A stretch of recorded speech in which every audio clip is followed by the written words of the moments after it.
An operational R.A.F. station, one of many scattered across the United Kingdom and Europe, which play a key role in the defense of our country. This spearhead of the R.A.F. is its aircraft, helicopters, transports, bombers and fighters.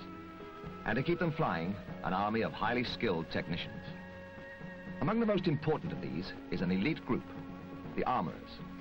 These are the men responsible for all the complex and sophisticated weaponry used by the modern R.A.F.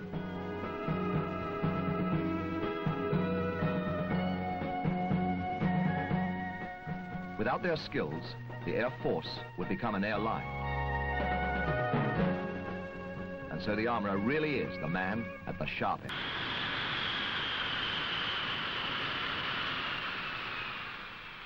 The fighting aircraft of the R.A.F. fly in many different roles, using a wide variety of guns, bombs, rockets and missiles. From handling and storing weapons to servicing ejector seats, the safety of the aircraft and the pilot's life itself depend on the skill with which the armourer does his job.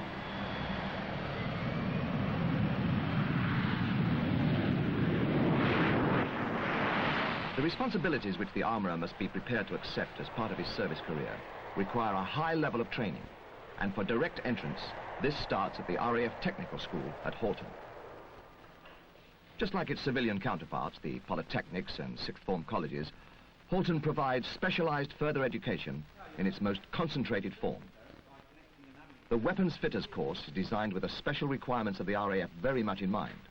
But much of the extra knowledge and skill which students learn at Horton has a parallel in civilian engineering apprenticeships. Excuse me, sir, we seem to have a problem here. Just take your meter probe off. Training is done in a very controlled way in the RAF. It's all well scheduled, whereas in a civilian job it's a little bit piecey. But in the Air Force you can see what you're building up to all the time. Reading. At Horton we try to cover basic engineering skills. It's necessary to instill a certain amount of mechanical ability into a person before he can actually work in any trade in the RAF, because so much involves the use of mechanical equipment. In almost all trades in the RAF, the skills that you acquire are useful in civilian jobs. These days, an apprenticeship in an engineering firm is probably not so easily acquired as the training that is available in the Air Force. Well, the instructors in the first class, really. You're treated like an adult. You're told to express your views if you had any. Intelligent views, that is. Well, I would think that the difference between being an armourer a few years ago and now is that it's more technical, and the electronics plays a much greater part in it than it used to. There are most jobs that armourers have got to do now, if not all electrics are connected with electrics. Well, we traced it through the circuit diagram and we've narrowed it down to the contacts TB12, 6 and 7. We think there's a short between the two. I see. Okay, very good. The 9-month course at Horton is designed to turn promising students into the kind of highly skilled technician that the modern RAF must have in order to do its job effectively. Fine, okay. But it also introduces people to some of the spare time benefits which service life offers. The opportunity to do your own thing, whatever it is. Gliding, for example. It's just incredible the way they do it in the Royal Air Force, and they give you training from you not even having seen a glider before, right through to take all your certificates and different badges and things.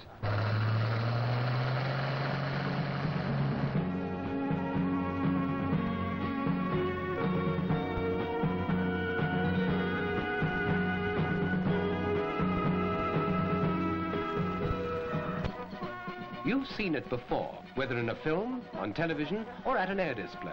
But have you ever thought that his life depends almost entirely on this man or this girl? They're both concerned almost solely with the means of providing any airman in any predicament a method of survival. She's a parachute packer, an apparently straightforward job, but in reality one that's vitally important, demanding a considerable amount of concentration and skill. There's a very special way of packing a parachute, and she learned it during her 10 weeks at the School of Technical Training. She knows, too, about testing and servicing parachutes. And she knows there's more than one kind.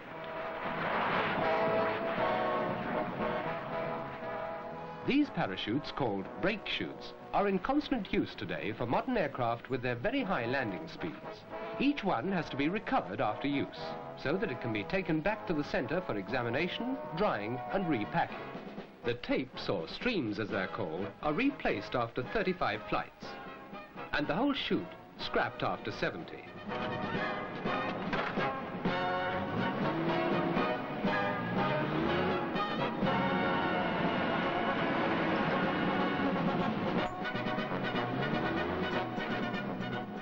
But who are the men who do all this recovery, examination, and repacking?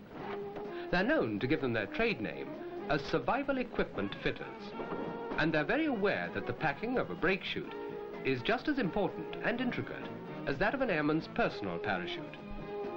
Important though they are, however, parachutes are just one part of the job of survival equipment fitter.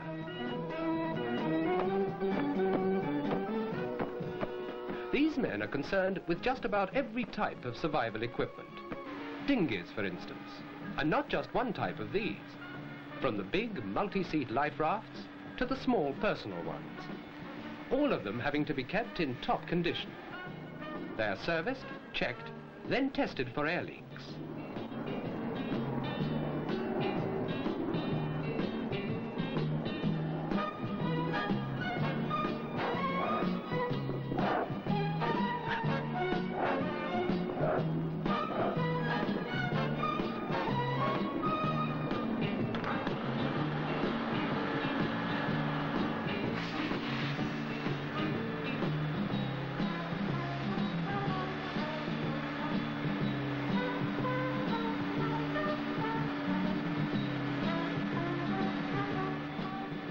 Another responsibility is the packing of the pilot's personal survival pack. In fact, for ground crew, they have fairly close contact with the pilots of the modern subsonic and supersonic aircraft. The costly flying clothing, virtually tailor-made for each pilot, is something they specialize in. Though to do so, they train for an extra 5 weeks, on top of the usual 20. There's a touch of the Savile Row about this side of the business, but it's all a lot more important than whether one shoulder is slightly higher than the other. The clothing must fit perfectly in every detail.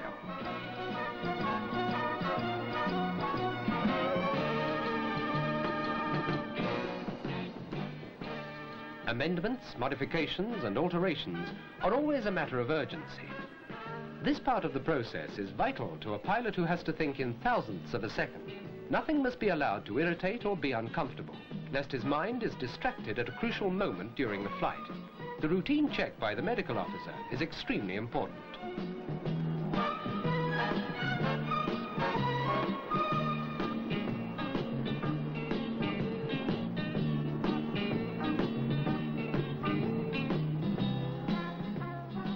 The MO also takes a close interest in the safety harness, yet another responsibility of the survival equipment fitter. Again, the fit must be just right, and there's a special, though not perhaps awfully technical way of testing it. Where the checking of the safety equipment in the aircraft is concerned, the survival equipment fitter works closely with his colleagues in the weapons branch. Each pilot knows how much he owes to these men and women, and the importance of the job does not go unrecognized.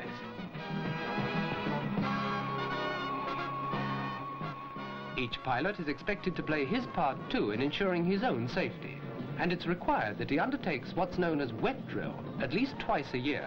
From the pilots, this requirement gets a mixed reception. First to hit the water is the personal survival pack.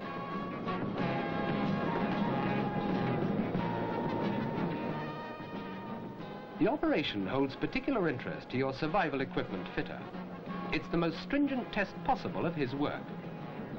And the satisfaction of seeing the dinghy inflate and support its valuable occupant is only matched by the conviction that it would do just that.